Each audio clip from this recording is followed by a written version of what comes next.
আজকে আমার সাথে করছে এমন কি গ্যারান্টি যে আমার বোনটার জীবন নষ্ট হবে না? এরকমের আমার হাজার বোন আছে। আমার যখন 12 বছর বয়স তখন থেকে আমার আব্বু আমার গায়ে হাত দিয়ে শুরু করে।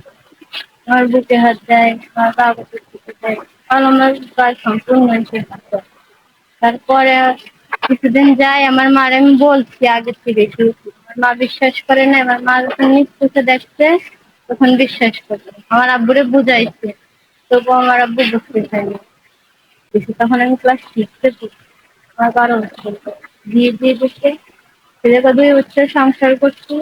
পরে আমার জামাই বাড়িতেও শুনছি যে আমার সাথে এই ঘটনা ঘটছে।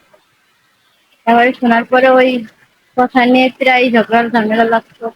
তারপরে আসছে কি যে আমার আম্মু আমার তো আর থাকা সম্ভব না, এটা নিয়ে আমার ঝামেলা চলতেছে। পরে আম্মু কাছ থেকে ছাড়াই নিয়ে এসেছে।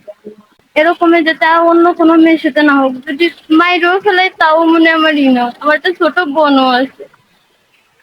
আজকে আমার সাথে করছে এমন কি গ্যারান্টি যে আমার বোনটার জীবন নষ্ট হবে না? এরকমের আমার হাজার বোন আছে।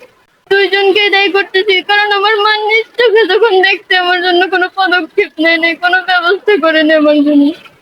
অন্যায় হইতো যে আমি সোজা জানি মেয়েরে সরাই নেওয়া গেছে, বুঝছেন, নিরাপত্তা দিতে পারি না আমার মেয়ের।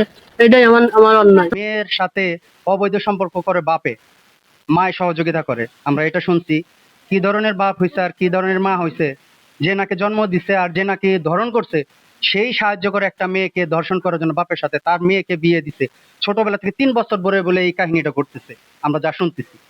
আমি মনে করি যে এদের শাস্তি ফাঁসি হোক, কারণ এদের দেখা আর যদি আশেপাশে যাদের বাবা মা আছে তারা উৎসাহ না পায় বা তারা যেন আশকারা না পায় যে অমুক খানো এটা হয়েছে যে কিছু হয় নাই।